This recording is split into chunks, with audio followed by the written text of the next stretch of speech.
Caitlin Clark unrivaled the WNBA and more NIL money. That and more on this week's Women's Basketball Weekly. Cue the intro.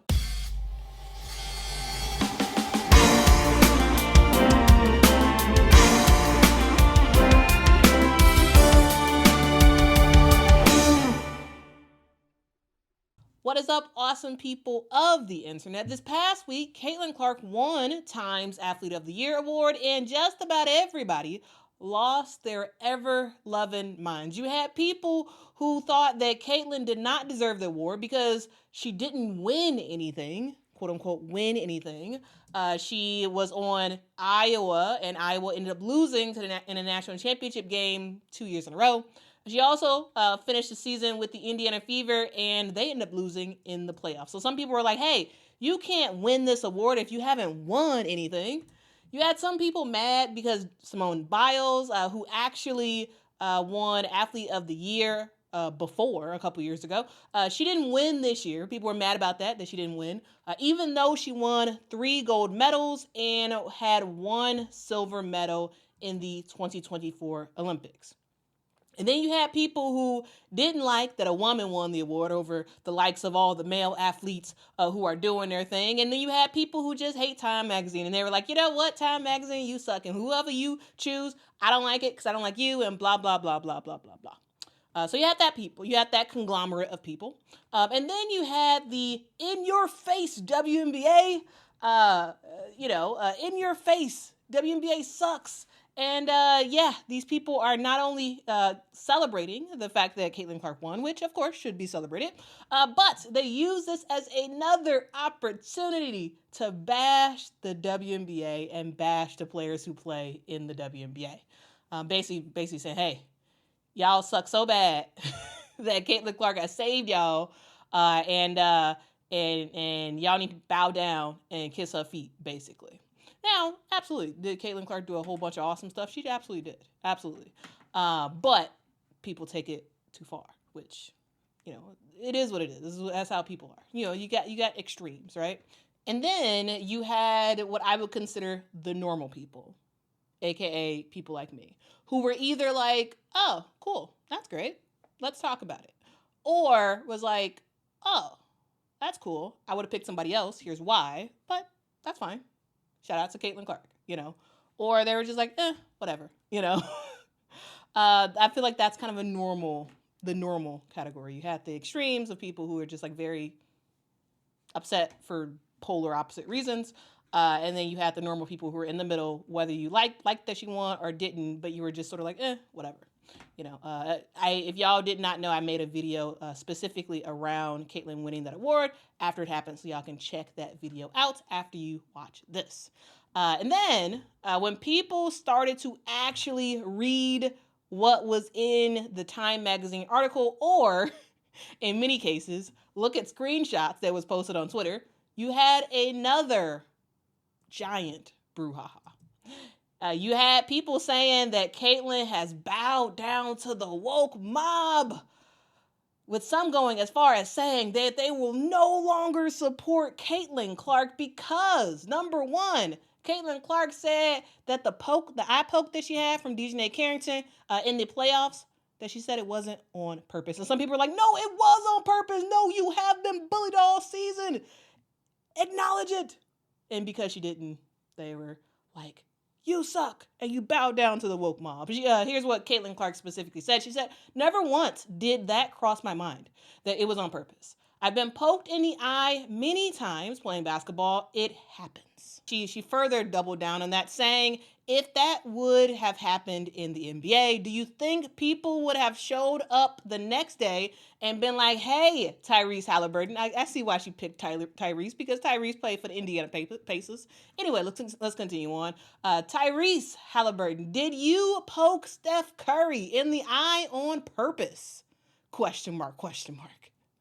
Now, I actually do think it's a possibility that NBA reporters might ask something like that. Now, will the majority of NBA reporters ask that? Likely not, but I could see maybe one person asking that.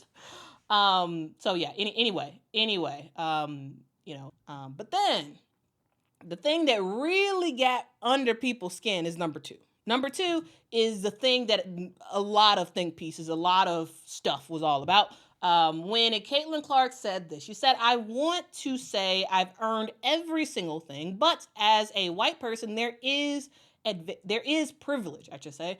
A lot of those players in the league that have been really good have been black players. This league has kind of been built on them. The more we can appreciate that, highlight that, talk about that, and then continue to have brands and companies invest in those players that have made this league incredible. I think it's very important. I have to continue to try to change that. The more we can elevate black women, that's going to be a beautiful thing." So that's what she said, right? This is on the heels of a bunch of racialized questions that she was asked about a whole bunch of stuff. But then she got to this part and answered the questions that she was given. Now, we do not have the specific questions and the specific wording of the questions she was asked, but it's safe to say that they were leaning heavily towards her needing to make some sort of statement around race, some sort of general statement around race, and in particular around black women.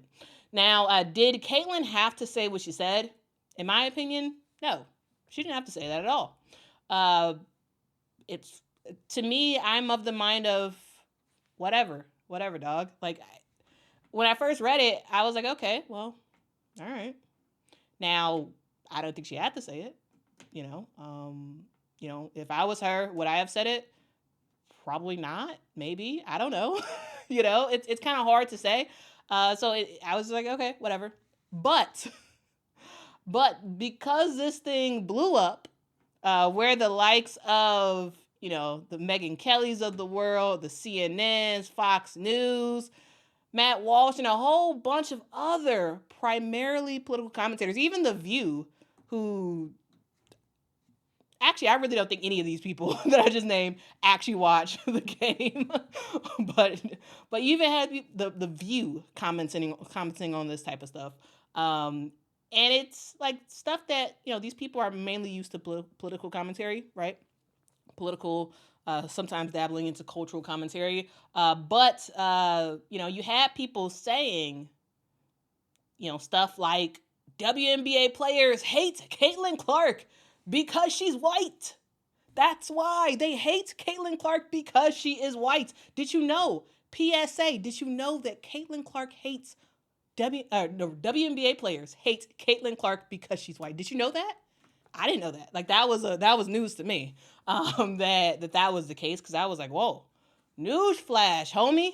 Like, I didn't know that. And then you had people saying, now Caitlin Clark is being forced to bow down to the woke mob, to the black women of the WNBA, apologizing to them for being white. And I was like, what? Wow. Okay. When did Caitlin Clark bow down to the woke mob? When did she get forced to apologize for being white? Because one, why are you apologizing for being white? That makes no sense. That's like me apologizing for being black. That's stupid. Dumb. But the cultural commentary, the political commentary, the think pieces all came out of people who don't talk about the WNBA, but they were in on this topic because this topic was going to get you a whole bunch of views. So everybody had something to say. So I just sat back. I didn't make a video about it. I didn't talk about it. I was like, okay, well, I'm going to wait and see until all the dust settles, and then I'm going to make a video. So that's what this video is. Now, here's some pushback onto what some people said. Now, not all of the cultural and political commentary around this situation was wrong, but I'm going to comment on some stuff. Number one, newsflash. The WNBA, and specifically the WNBA players at large, do not hate Caitlin Clark because she is white. If you haven't noticed, the WNBA is a majority black league, but there is a large amount of WNBA players that are white. They are. They're either white American, they're European, they're Australian, right? They're white.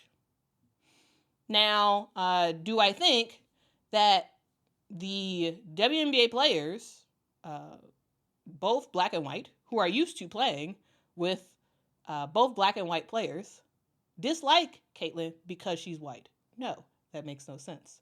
The majority of players who have been asked about Caitlin Clark throughout this season, now maybe y'all haven't seen those clips because it's easier for negativity to spread than positivity. The majority of players who have been asked about Caitlin Clark this season have said some awesome stuff about her. They have. They've said that Caitlin Clark has grown the league. Caitlin, they're appreciative of her fan base and how she is bringing people out and all this other stuff. The fact that the teams had to change venues for their games to accommodate that type of thing. You saw a lot of that this season. Now, is everything honky-dory with WNBA players and Caitlin Clark, or the not necessarily Caitlin Clark herself, but like the ethos, like the everything that wraps around Caitlin Clark? No, not everything's honky-dory, because Caitlin Clark was two things this past year. She was a rookie, and she was popular than everybody else in the WNBA. Everybody else. Caitlin Clark, from day one as a rookie, was popular than all of the other rookies and all of the other vets. Her celebrity was bigger than a lot of WNBA teams. And that was very clear when Caitlin Clark rolled into town. So you had her being a rookie, where vets always are trying to show up rookies. Vets are bumping rookies harder. They are trying to embarrass rookies. They're trying to sun you, basically. And this is not a WNBA thing exclusively. This is a rookie in an American League thing. This happens in NFL. This happens in the NBA. It happens in the WNBA. It is what it is. It is something about being a new person, the youngest player on the team, where sometimes players in the league is like, hey, I'm going to get at you. That's why a lot of players have a welcome to the league moment. So partly, some of that is because Caitlin was a rookie. Also, you have to tack on the sheer popularity that Caitlin had this past season. And players do get jealous. That is a thing. That is absolutely a thing. And yes, sure, absolutely. Jealousy was a part of that. And it wasn't about her race. It was just about the attention that she got. And some people didn't like it, and some people wanted to show her up and be like, hey, it's not just her. I'm good too. And I'm not saying I'm good too just because she's white and I'm not, or she's white and I'm also white, but because I think I am better than her, or I think I am also deserving of attention. And, that's fine. And so players act accordingly and say accordingly. And then you have players, even included in the Times piece, that did think that there was something around race. Now, was this the majority of players? No, it wasn't. It wasn't. But you did have some that actually did specifically call out race, including reigning MVP A'ja Wilson, who said that she thought that Caitlin Clark's race was a huge contributor to her popularity. She said, it doesn't matter that what we all do as Black women, we're still going to be swept underneath the rug. That's why it boils my blood when people say it's not about race, because it is. Now, you all may not like what A'ja Wilson has to say and what other WNBA players who may have said a similar thing have to say about this issue, but to say that she or other players in the league hate Caitlin Clark because of her race is just not true. It's just not. Now, you can absolutely vehemently disagree with what A'ja Wilson said. However, she didn't say anything about hating Caitlin Clark because of her race. She is saying that there is different treatment and different things that happen with Black women versus white women. Now, is that true? I don't know. Y'all be the judge of that. But that's what she said. But she did not say that she hated Caitlin Clark because of her race. Now let's move on. Now, in terms of the Times piece, I wish there was a video on it because I think that Caitlin's sort of privileged comments probably had a lot more to do than just the words that we saw on the page. Because we saw, the responses, but we did not see the questions that were asked. We did not see sort of the lead-in questions before that were asked that sort of guided Caitlin to the what she said. Now, here's the thing. I am a very visual person. I love video. So when it comes to long interviews like this, I don't think you can tell the full story by just words on a page. Like I'm not of that mind. I am of the mind that I want to see a video of the full thing. I want to see a video of it. I want to see how they answered it, the way they answered it, the demeanor, the pace in their voice, the facial expression that they had, because I think you can get more context to ultimately what was said.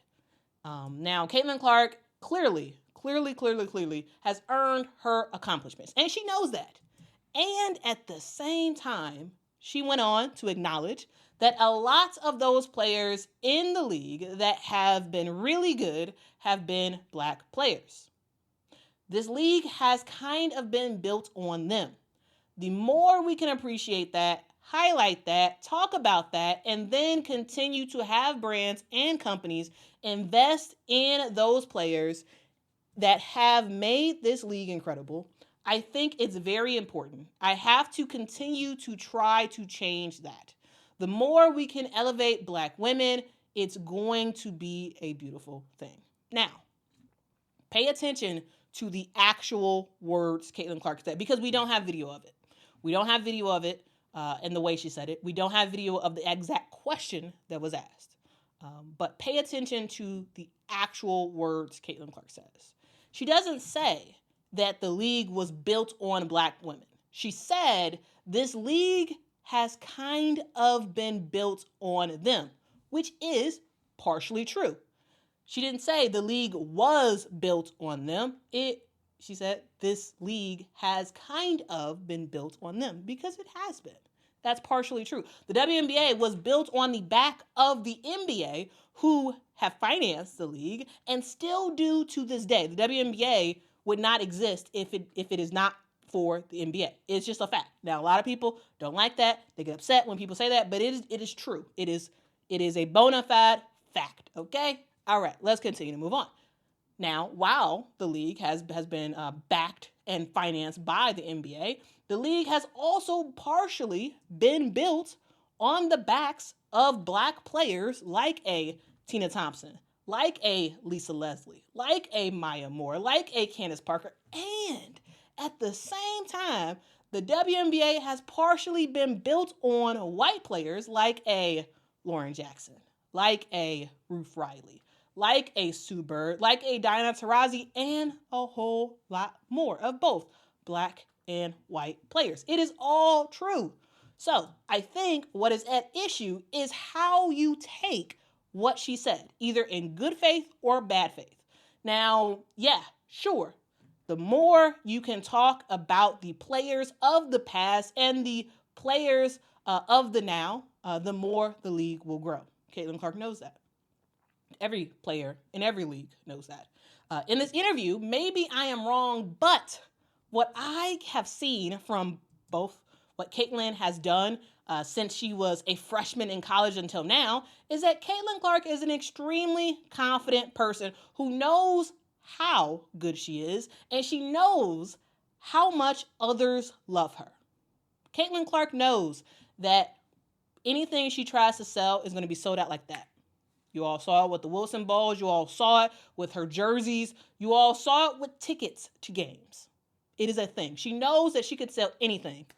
She knows her popularity is huge. She knows that. She is also a person who is from a small town who has core fundamental memories of the WNBA, particularly of Maya Moore, who is Caitlyn's favorite player, who just happens to be black, who played on the Minnesota Lynx, which is a team that happened to have a lot of black players.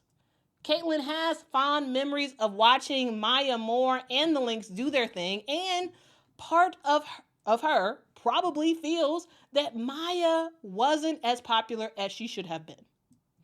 And so when I see Caitlyn say what she said, I'm not thinking she's bowing down to anybody, because let's state facts. Let's state facts for everybody. Newsflash: Caitlin Clark is bigger in terms of revenue, in terms of attention, and in terms of just butts and seats than any other player in the WNBA. It's a fact. It is a straight fact. And you can look at metrics, you can look at numbers, you can look at a whole bunch of stuff. You can look at social media posts. You can look at a lot of stuff to measure what I just said. It is a fact. Now I say that to say this: Caitlyn does not need to bow down to anybody. Why? What is she bowing down to? Like, it makes no sense, right? She's a bigger player than everybody, so there is no need to bow down to anybody. No need to feel that she has to do a certain thing. She does it because she wants to. Caitlyn said she grew up watching players like Maya Moore and players like her, other black women who were doing their thing on a basketball court. Also, white women who were doing their thing on a basketball court. It just so happens that this interview was very leaning towards say something about black women. And I'm pretty sure if it was a different type of interview, she probably would have said the same exact thing, about other players. I don't think that this is a thing where Caitlyn felt like she had to say a certain thing. She said what she wanted to say because she wanted to say it.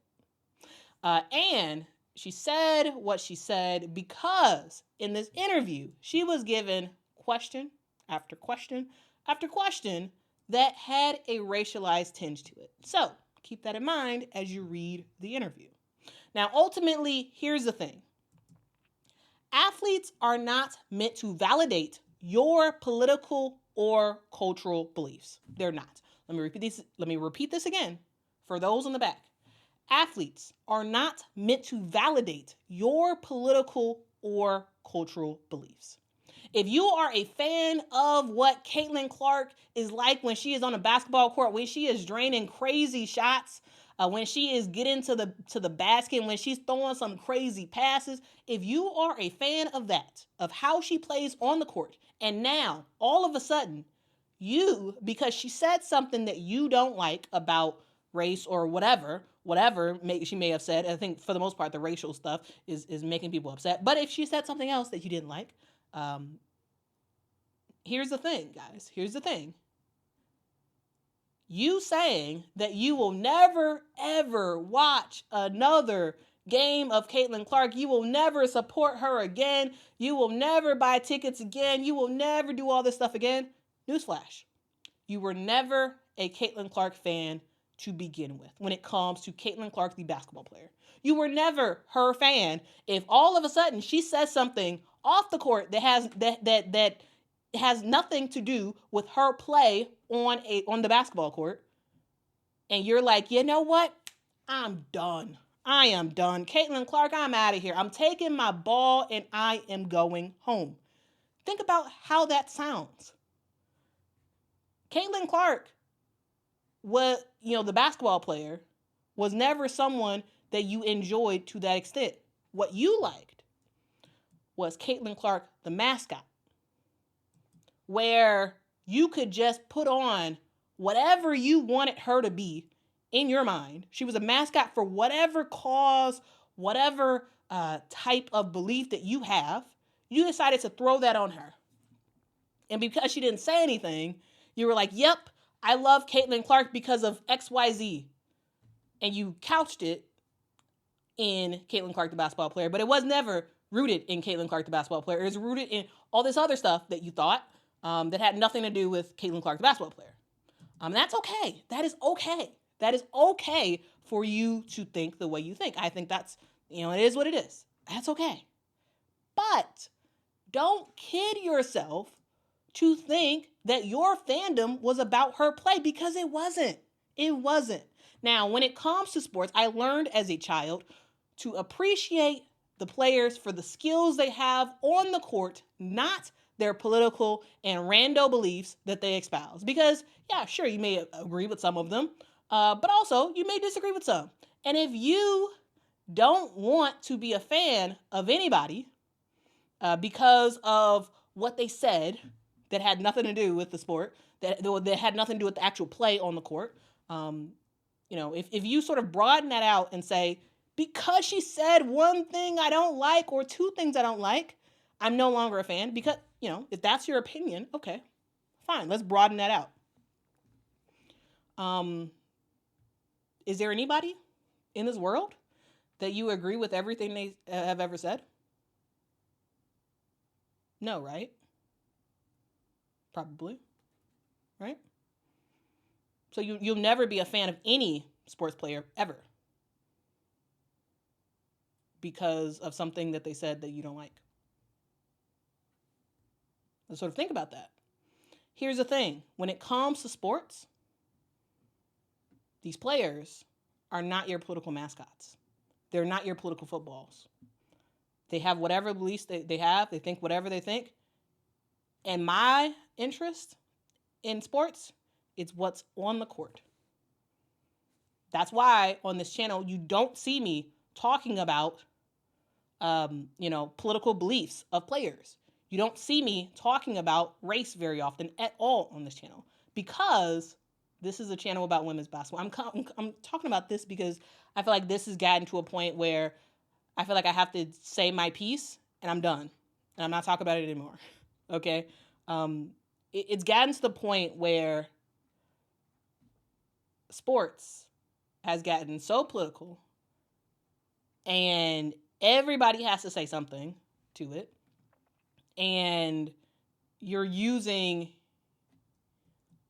your perception of a player to kind of create this figure. And then when they say something you don't like, you're like, ugh, that sucks. I'm not a fan of you anymore. Here's the thing, guys. Appreciate them for the skill that they have on the court and move on. If you want to engage with other stuff, you can, whatever. I don't recommend it because you're just going to get mad. You're just going to get mad about something. Enjoy what they offer on the court, and that's it. Caitlin Clark is a uber talented white 22-year-old who has a lot of stuff on her shoulders, a lot of people counting on her, a lot of people watching her every single move to either criticize or celebrate it. And while a lot of stuff is on her shoulders, she handles it with grace and dignity. And if you don't like what she said, she doesn't care. Now, let me address the elephant in the room, I would say. The thing that a lot of people have talked about that I have not specifically put a nail in the coffin on is this. Now, is some of Caitlin's popularity because she's a white woman that can ball? Well, yes. I don't think that's a controversial thing. I don't even think that's a negative thing. I don't even think that's something inherently wrong. It's just a fact. It is just a fact that some people like Caitlin Clark because she is a basketball player that happens to be white. It is what it is. Now, you have, at the same time, the reason why I say there's nothing wrong with it, because if there's something wrong with that, then there would be something wrong with the inverse or the other side of that, right? You have a lot of Native American and Samoan people who love Alyssa Peely. They love Alyssa Peely. The reason why is because she is Samoan and Native American, and she can ball. Now, are those people wrong because they like her because of that? No, there's nothing wrong with that. Same thing for Angel Reese.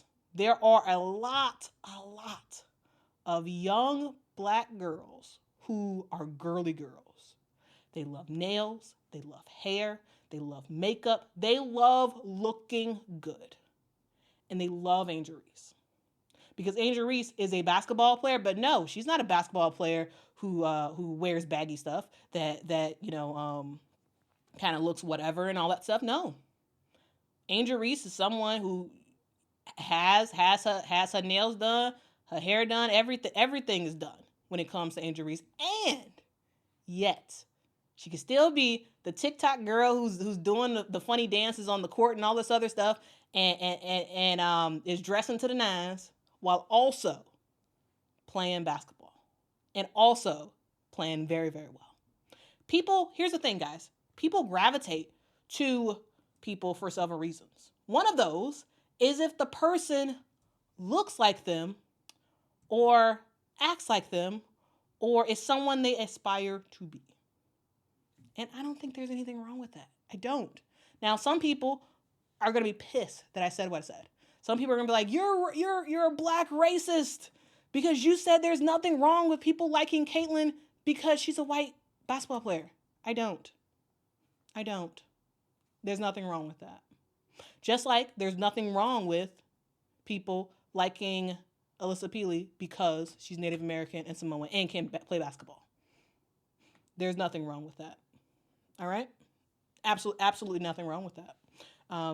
Here's the thing. You can be a fan of a player for whatever reason. As long as, in my opinion, as long as you are not using race as a way to divide, discriminate, or hate a person or a group, I don't see anything wrong with it. I don't. But maybe I'm wilding. Y'all could tell me in the comments. Let me know your thoughts. But that's my thoughts. Like, I don't think this is a big deal. I don't. But let me know your thoughts. So yeah, that is my wrap up of the Time Magazine saga and all the things that have come about. No, I am not commenting on the Washington Mystics owner talk. I got a lot of thoughts about it, but to be honest with you, I'm just annoyed by the whole thing. I just wish, I'm very annoyed by the whole thing. I think this stuff is a crazy distraction from the WNBA. And the awesome stuff that's happening. But yeah, I don't think I'm going to cover it just because it's just very annoying. It's very annoying. But it is what it is. The saga will never, ever, ever die down, it seems like. But anyway, that's my thoughts. What do you think? Let me know in the comments below. If you don't know, now you know. We are in the NIL era when it comes to the NCAA. This is a time where players and their brands are front and center when it comes to sports. And the NCAA and schools around the country are adjusting, are figuring out the rules, are making sure they can stay on top of it, making sure they can get in on that money because now the NCAA and schools no longer have a sole monopoly on the name, image, and likeness of their players. Their players can decide for themselves. Of course, there are some rules, but, players are getting their money. Schools want to get more of it. NCAA, of course, wants to get more of it. And they want to figure out a way, for schools at least, to use NIL as an extra oomph to get either a transfer or a incoming freshman to choose their school over someone else's. And man, oh man, have these schools been adjusting and making some moves. And today, Players Era announced that they are launching in 2025 the Players Era Women's Championship, where the teams participating will receive collectively $1 million in NIL in order to participate. You heard me right. Yes, $1 million to just participate, not to win, to participate in NIL money. So this is not money going to the school. This is money going to the players' pockets through NIL. Now, of course, collectively, so not every player is getting $1 million, but collectively, the teams are getting $1 million. And y'all, this is a huge deal. This is absolutely a huge deal. They already got the lineup for 2025 set. For the women, it's going to be 4 teams to start off: South Carolina, Duke, and Texas, as well as UCLA. And guys, this is a huge deal because Players Era has already proven that they know how to maximize NIL dollars. They run the Players Era Festival on the men's side, which actually just wrapped up this past Thanksgiving break. And it had 8 teams that were participating in this that resulted in $9 million worth of NIL activities. Like, that's huge, huge, huge. in just the span of a couple of days. Next year, the women's and the men's activations will happen at the same time during the Thanksgiving break and will take place in Vegas. Players Era CEO Seth Berger said Players Era is creating the first ever tentpole women's college basketball MTE with an unbelievably loaded field and fascinating storylines, early season matchups that are sure to set the tone for the rest of the season. Our women's championship includes the same level of guaranteed NIL opportunities for the players as the men's championship. Women's college basketball continues to drive an unprecedented level of excitement and engagement, and this incredible lineup with 4 national championship contenders is going to transform what's possible for women's college basketball early season competition and is going to be one of the most anticipated sports events of the year. And now, don't get it twisted, guys. This is not just a thing where players are just going to get money for playing on the court. No. They are getting paid for engaging in ancillary events and separate and distinct that are separate and distinct from the teams participating in games. So basically, what that's saying is, yeah, this is not going to be the super fun trip to the Bahamas or something like that. No, you're going to be working on this trip. You're going to be doing meet and greets. You're going to be probably creating some ads. You're going to be doing a whole bunch of stuff to earn that collective $1 million because this is going to be NIL activations. So a conglomerate of companies that want your name, image, and likeness on their brand or associated with their brand. You're working. Yes, you're playing some games. Absolutely. Yes, you want to win, but also off the court, you're focused because you are trying to make that money. And for coaches, they are excited about this because this is a huge, huge recruiting trip. Now, Dawn Staley for South Carolina didn't say much about that, but I guarantee you she's thinking about it. But what she did say is she said this innovative event brings together everything we're looking for. Quality games early in the season, a great location for fans to come and enjoy, and NIL opportunities for our players. Now, when it comes to NIL, LSU really does rule the gamut when it comes to women's basketball, but the other teams are like, hey, we got NIL opportunities at our school as well. We want more opportunities for our players. And so having stuff like this is going to be huge to get that transfer to be like, you know what? Yeah, I'm going to go there. Yeah, I'm going to go to Duke. Yeah. Duke is pretty good. Yeah, I like Coach Kara Lawson, but I'm going to go there. And my extra incentive is that $1 million collectively that I can cash in on. Like, I'm just saying, cash seems to rule everything when it comes to NIL right now when we look at the NCAA. So, guys, my question is, what do y'all think about this championship? I think that this is just another high-stakes women's basketball activation, which is going to be huge. It's going to be huge to be on a network like TNT. This just helps to bring more awareness of the game. And while NIL still feels a little weird to me, like the idea that you're kind of paying players, and in some aspects, these players are making bank, to the point where it's not really student athletes anymore. It's more like athletes that happen to be part-time students, So yeah, while it's still a little weird to me, it's to the point where, you got to peep game and appreciate it, man. These players are making money, and I'm happy that the fact that the players are able to get something, because before, these colleges, the NCAA was just making boatloads of money. I mean, they're still making money. They're just not making as much money as they were because they were getting all the deals, and these players were showing up in various things, and the school got the money. The players didn't touch the money, even though they brought a lot of revenue to schools. And so now the tables have turned a little bit. It's a little bit more equal. And so, hey, you got to appreciate it. Shout out to these players about to make some bank. Man, if you was an incoming freshman, would this $1 million pot sway you? If you were a top recruit, would this sway you into one of those 4 teams? Like I think there's a chance that this is going to be a thing where it's going to be used as a recruiting tool. Like, hey, we can guarantee you a pot of $1 million in NIL. We can guarantee you that. And of course, you're splitting it with your team, but still a lot of money. Still a whole lot of money. Money, money, money, money. Money. Now, that's probably what Napheesa Collier and Breanna Stewart are saying now after announcing a $28 million Series A funding for Unrivaled. Now, for those who are like, a what? A Series what? Well, according to Google summary, a Series A funding refers to the first significant round of venture capital investment a startup company raises after the initial seed funding. So initially, in May, Unrivaled announced that it raised $7 million in a seed round. And they raised that from the likes of sports titans in media. When it comes to ESPN and Turner, you had John Skipper, the former president of ESPN, and David Levy, the former president of Turner, i.e. TNT.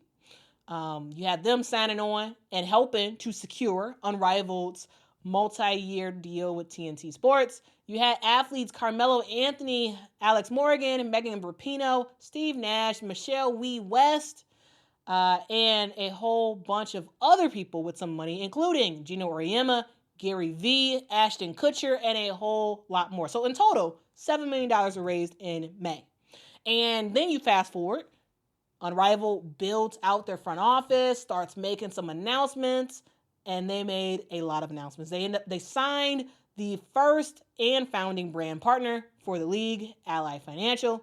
They signed a multi-year deal with TNT to have all of their games streamed on Max, as well as 45 games in their first season, either on TNT or truTV. They end up partnering with an organization called MetaPro North America to help build out their home base, which is a 129,000 square foot state-of-the-art production facility, which is where all of their games will be housed.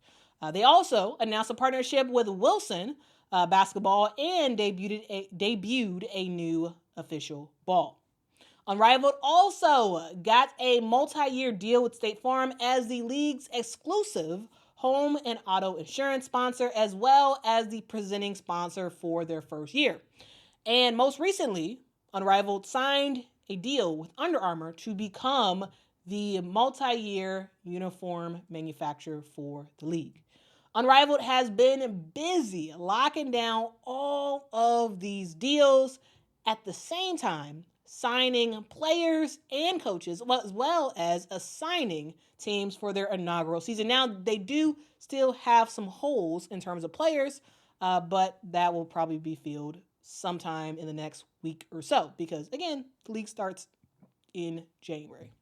And let's not even talk about the campaign that they just launched with Paige Bueckers and Flau'jae Johnson. Now, guys, that is a whole lot of stuff that hasn't been done in, over years. It's been done in the span of 9 months. But wait, there is more. Today, on December the 16th, the league announced that today, Professional Women's Basketball League Unrivaled announced the closure of its oversubscribed, which means they raised more money than they intended to, than they at least put out to initially to raise. Series A investment round led by the Bierman family, securing $28 million in funding. This round includes investments from Giannis Antetokounmpo. You also have investments from the co-owner and CEO of Boston Globe Media and the partner at Fenway Sports Group, Linda Henry. You have investments from Mark Lassery, of Avenue Sports Fund. You got Michael Phelps and his wife Nicole Phelps investing as well. You also have investments from Dawn Staley of the South Carolina Gamecocks. She's the second NCAA head coach who is investing. First was Gino Auriemma, now it is Dawn Staley. You have Juju Watkins investing as well, and a whole lot more people. says many of the industry titans and all-star group of investors that led its $7 million seed round contributed to Series A funding with additional lending institutional investors, sports icons, and business leaders. Both the seed and Series A rounds totaled $35 million for the new professional women's basketball league ahead of its inaugural season. Accelerate Sports served as Unrivaled investment bank for the capital raise. Now, here is what Unrivaled President Alex Basil and husband of Napheesa Collier had to say. He said, as women's sports continue to surge in popularity and impact, we're inspired by the growing momentum around Unrivaled and grateful for the strong support from our investors. Our players haven't even taken the court yet, and the foundation we are building with our partners unites unparalleled expertise, strategic insight, and an incredible product. Together, we're setting the stage for Unrivaled for years to come. So that is the big news, guys. I wanted to talk about it. I want to tell y'all about it. Like the fact that this company, the fact that Unrivaled, who is still brand new, guys, it is brand new to the scene, and what they have been able to do in a short amount of months is wild. Now, guys, huge shout out to Napheesa Collier and Breanna Stewart for taking something that was a random idea at a dinner table. It was a random idea and vibes. They have turned that into a $35 million business before they ever play a lick of basketball. And as someone who loves women's basketball, it is truly amazing to see what they have been able to do in such a short amount of time. Now, does the fact that they raised $35 million mean that this league will be a success from day one? No, that doesn't mean that. Anything can happen. We don't know. But, all right, and if you're curious, the league starts up on January the 17th, 2025 on TNT. I will be watching. But what about you? Let me know in the comments below. Well, all right, ladies and gents, let's move on. It was announced today that in 2025, the WNBA will host their first regular season game outside of the United States. Now, if you are hearing this and saying, wait, didn't the WNBA play in Canada already? Yes, they did. They played twice in Canada. You are correct. But both of those games were preseason games. In 2023, the WNBA went to Toronto, and in 2024, they went to Edmonton. Both of those games ended up being sellouts for the preseason. But the WNBA's foray into international basketball actually started way back into time in 2000, way before 2023, all the way back to 2004.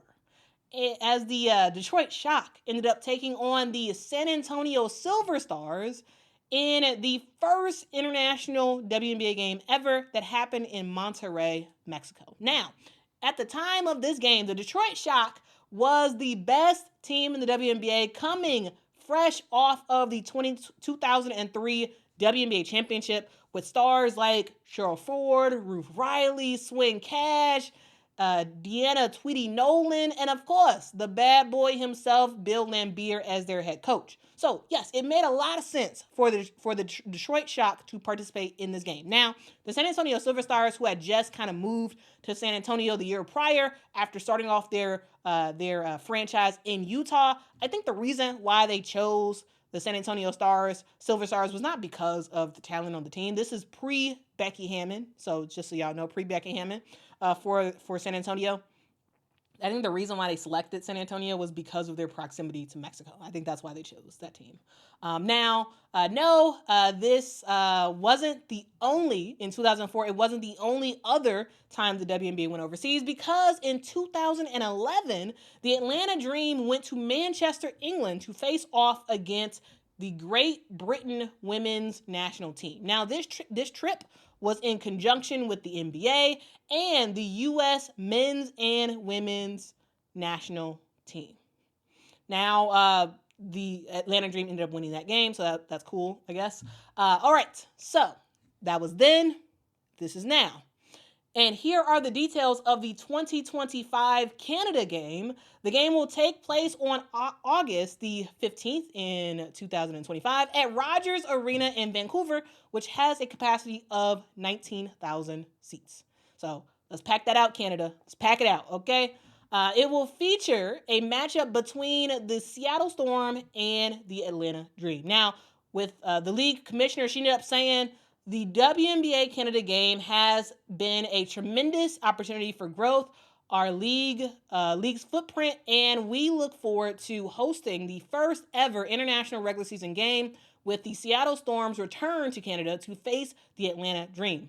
As we prepare to establish permanent roots in Canada with a Toronto franchise, this game and our year-round engagement efforts are a nod to the incredible momentum around women's basketball in Canada. Now, yeah, that's awesome. A thing to note, guys, is that there are some Canadian WNBA players, but between Seattle and Atlanta, they only have one Canadian on the team, which is Letitia Amihere, who plays for the Atlanta Dream, and who really knows, ultimately, if she is even going to be on the roster come next season, because she is one of those who I would consider bubble players who may make the roster, may not, just depends. Seattle makes sense to me. The pick for Seattle makes sense because Seattle has a close proximity to Canada, and they actually have a substantial Canadian fan base. And they also played in Canada last year. Atlanta, to me, while this is huge for the franchise, I don't think it makes a bunch of sense to me why they chose the Atlanta Dream over a team like who I would have preferred, the Minnesota Lynx, because Minnesota is closer to Canada. So again, they have a bigger Canadian fan base, and because they have Bridget Carleton on their team as well, who is a beloved Canadian national team player. They also have Alyssa Peely on the team as well, who, yes, is Alaskan. However, there is some fandom that does splinter into parts of Canada because, Alaska's like right there, basically. So yeah, that's the thing. I would have preferred Minnesota to be the chosen team. It would have been Seattle Storm versus the Minnesota Lynx. But I do think this is a huge opportunity for the Atlanta Dream, an opportunity for people to see Ryan Howard on an international scale. And Ryan Howard and Alicia Gray, they're fantastic. And I'm interested to really see what Atlanta can do with their new coach. So yeah, it's going to be pretty interesting. It's going to be pretty interesting and pretty fun. And the WNBA's larger investment into Canada is still to come as the Toronto Tempo get ready to play in 2026. And this comes at the perfect time because Canadian interest in the WNBA is surging. 2024 WNBA viewership in Canada was up 175% compared to 2023. Now, are there more games available for Canadians to watch now than ever? Yes. So that, of course, that has something to do with it. But the interest is there in Canada. And the league also has set new heights in terms of digital viewership of WNBA League Pass in Canada, as well as engagement on social media in Canada. So numbers are up when it comes to Canadian engagement into the WNBA. Tickets, information, and broadcast details are still TBD. We have a date for the game, but we do not have a start time just yet. Those will be announced in the coming months.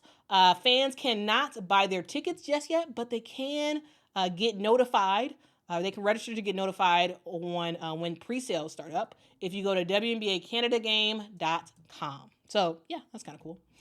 Now, guys, what do y'all think about this game? And do y'all think that the Canadians is going to come out and pack this place out? If y'all are Canadian, let me know. Are y'all planning on going to this game? I think this should be kind of fun. Like if I'm in Canada, I'm probably going to try to make my way there. Of course, I'm not in Canada, so I don't think I'm going to Canada to watch this game. But who knows? WNBA, if y'all want to send me to go to the game, I'll go. I'll take one for the team. They won't do that. They don't care who I am. But might as well ask. Anyway.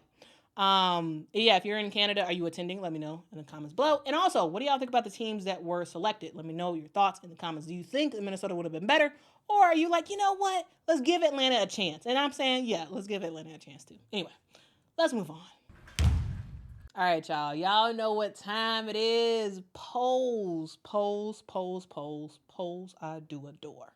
For week 7 of women's college basketball, and guys, for the first time this season, we are taking a look at the NET, which takes a look at strength of schedule in there. So we're gonna take a look at first the AP poll and then the NET. So yeah, for those who are like, hey, look at the NET, look at the NET. I'm looking at the NET today. Okay. All right. So we first start off taking a look at number 1 on the AP rankings, who is the UCLA Bruins. They are steady at number 1. I don't think they're going to drop anytime soon because they do have winnable games coming up. They're also playing right now. They're playing against Cal Poly. Cal Poly.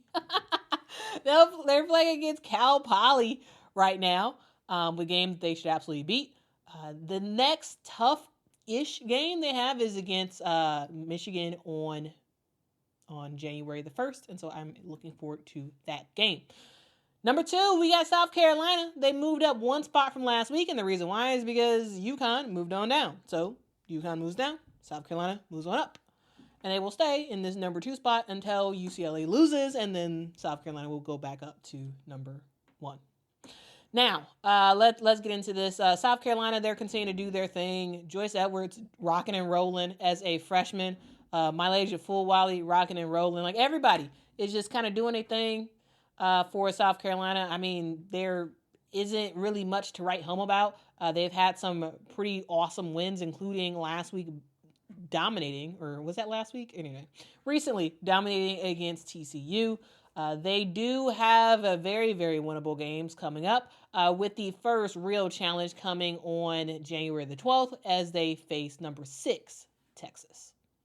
All right, continuing on, we got number 3, the Fighting Irish, who moved up 5 spots from last week. Now, the reason why they were at 8 last week is because they lost 2 games to teams that they had no business losing to. They were basically on vacation for Thanksgiving break, and they decided to take some days off. So instead of playing their normal self, they played like trash, and they lost 2 unranked teams. So therefore, it made them drop significantly. And now that they got their heads back in the game, they are starting to win games that they should already win. So last week they faced UConn, and that was a fantastic game. Now, I did not cover that game with the recap, and the reason why is because I was unavailable to do a live stream or to make a recap right after the game was over. Like, I was watching the game, I was seeing what was happening. However, I was not at home, so I could not actually make a video. And then by the time I got home, I was tired, so I didn't feel like it. So I didn't make a recap on that. But moral of the story is Hannah Hidalgo is that girl. Paige Beckers is too, but not as much of that girl as Hannah Hidalgo. She put her team on her shoulders. Even with Olivia Miles kind of dealing with the bum ankle of sorts, we saw this Notre Dame team show up and show out. And guys, Hannah Hidalgo, sometimes she's a menace on the court. A menace, y'all. A straight up menace. Did her thing. Like, it was... UConn didn't have a chance. Yes, it was a close game, but Notre Dame gave them that work, and it was a fun sight to see. Ultimately, UConn ended up losing. The final score of that game was 79-68, and because of that, Notre Dame moves up, and UConn moves down. Now, Notre Dame is a team that is still severely struggling. They have in terms of injuries, they have a lot of injuries on their team, but they should have players back sometime soon-ish in the next month or so. So yeah, this small lineup that they have eventually will be expanded a little bit, but I mean, they're winning games without a long lineup. So, like, hey, it's working for them. It's working for them.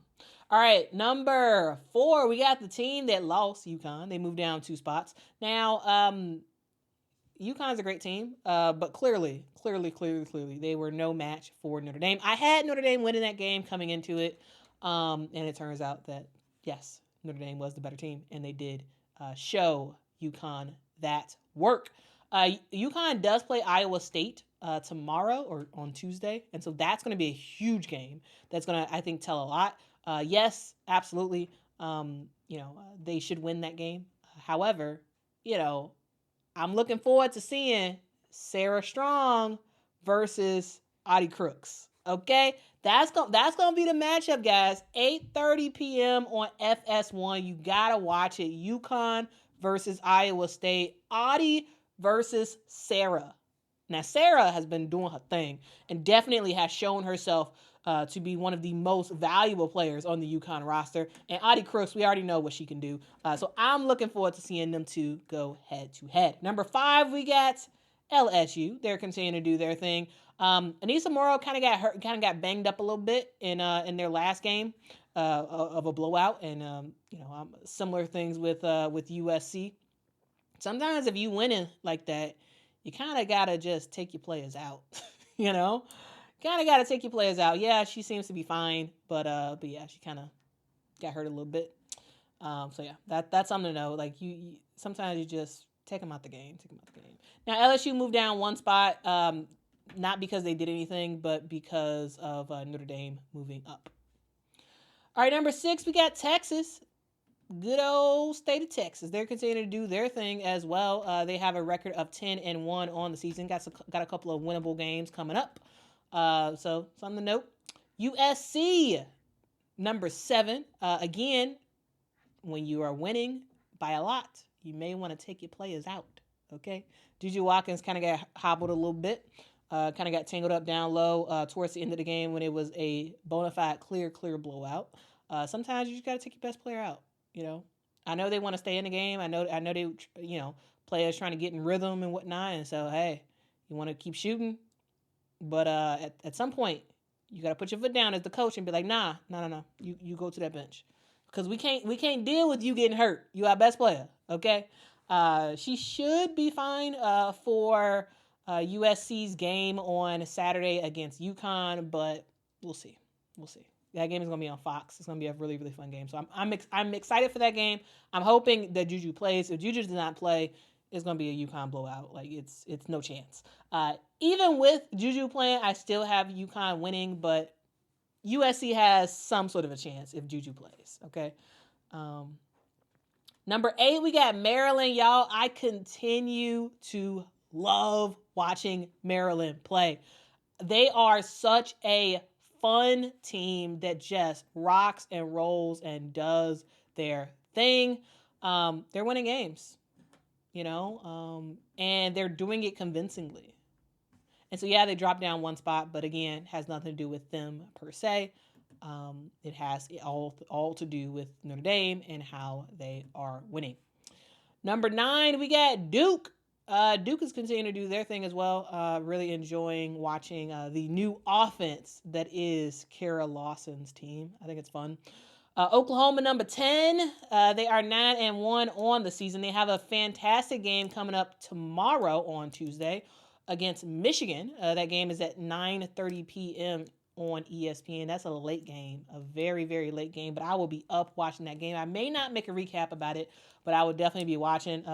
Reagan Beers continue to do her thing. I enjoy watching her play. I've been a fan of hers since she was at Oregon State, and I think she really has found her groove with Oklahoma, and really, making Oklahoma her home. And guys, she's shooting 72% from the field. Crazy. Of course, most of her shots are like right at the basket, but still, there's a lot of players who all their shots are right at the basket and they're not shooting no 72% from the field. So I'm just saying, shout out to Reagan Beers. Number 11, we got Oklahoma. I was about to say Oklahoma again. Ohio State, the Buckeyes, who are doing their thing as well. Cody McMahon, rocking and rolling. They're winning games, taking names. It is what it is. Continuing on. Number 12, we got TCU, 10-1 on the season. Number 13, K-State, doing their thing as well. Number 14, we got West Virginia, who are rocking and rolling. They do have a upcoming game against Colorado. I enjoy watching Virginia Tech, West Virginia play. Actually just caught their last game. They played Temple.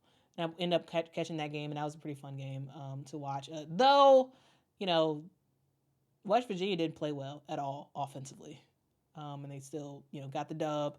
JJ Kennerly continues to be a player that I look at, and a player that I'm sure a lot of WNBA scouts are looking at as like someone who has WNBA potential. Continue on, we got Michigan State at number 15. They are still undefeated on the season so far. They do got some stiff competition ahead, so that undefeated streak is not going to stay for long. I'm just saying. It is not going to stay for long. They got a tough game against Alabama on December the 20th, and then they play Maryland on December the 29th. So one of those games, or both, they losing. So I'm just saying. Michigan State, though, that's a fantastic start. Fantastic start to their season. Kentucky is 9-1 on the season so far. And they're doing their thing, rocking and rolling in the SEC. Georgia Tech is another one of the rare undefeated teams so far. They are 11-0 on the season. Y'all, these Yellow Jackets are making some noise. They had a fantastic game against North Carolina last week, and Georgia Tech, man. I did not have on my bingo card that Georgia Tech would be 11-0 to start the season at all. Didn't have it on my bingo card. I'm sure you probably didn't as well. But y'all, these Yellow Jackets, they some believers. They are some believers, and they are rocking and rolling. Number 18, we got Tennessee, who are doing their thing as well. The Lady Vols are also undefeated on the season so far. They are 8-0. They do have a couple of tough games coming ahead, and so we're going to kind of see how this continues on. They do have a game against Oklahoma. They have back-to-back games against Oklahoma and then LSU in early January, and so those are games that you definitely want to look out for. North Carolina, number 19 on the season so far, and the loss that they had is the reason for their drop, losing to Georgia Tech. They dropped 5 points from last week at the 19 spot this week, and they do have a game coming up against Florida on Wednesday. Michigan is doing their thing as well. They are 9-1 on the season. Again, the lone loss that they had is at the top of the season when they lost against South Carolina. They do play Oklahoma tomorrow, so that is going to be a fun game to watch. And the freshmen are doing their thing at Michigan. Next up, we got NC State, who did ultimately get some wins on the board last week. They had a really good game against Louisville, and guys, I gotta tell you the God honest truth. Sometimes when I'm watching these games, for sure I want to watch all of the games, but there are sometimes when I turn a game on and I'm watching it, and I'm just like, what the heck is this? What are you doing? What's going on? And I get so annoyed by it being a blowout that I just turn the game off. And that's what I had to do. NC State played Louisville. NC State didn't even play top-notch basketball. They didn't. They played good. They did. Had a lot of turnovers, made a lot of mistakes. They played good. Louisville at home, I don't know what was going on. I don't know what was going on with Louisville. Like, I have no idea. Jeff Walls, I don't know what's going on with your team, but y'all was at home and y'all got demolished. Like, it was sad watching Louisville play. So much so that I was like, you know what? Click. I ended up watching FBI or something like that. Cause I was just like, I can't watch this no more. Like, NC State was dominating them. And the thing was, NC State was not even playing fantastic basketball. But Zam Jones, Zam Jones, that girl was cold. In that first half, she was dominant in the first half. Like, she came in and was like, "Bow, I'm here, and I'm gonna make some noise." She had 11 points in the second quarter. Ultimately, she finished that game with 18 points in that game. Sam Jones is fun. And if she can continue to develop, Wes Moore, he got some talent for years to come. Okay, because Sam Jones, I think that was my real wake up call about her. I was like, okay, keep on with your bad self. Rock on with your bad self, Sam Jones. All right, continuing on, we got number 22, Iowa, who is 9-2 on the season so far. They're doing their thing. They were undefeated, and then they started losing a couple of games to some really good teams. So, not saying a ton. They do play Northern Iowa on Friday, and I must say this. Northern Iowa is not a gimme win, okay? They're not a gimme win.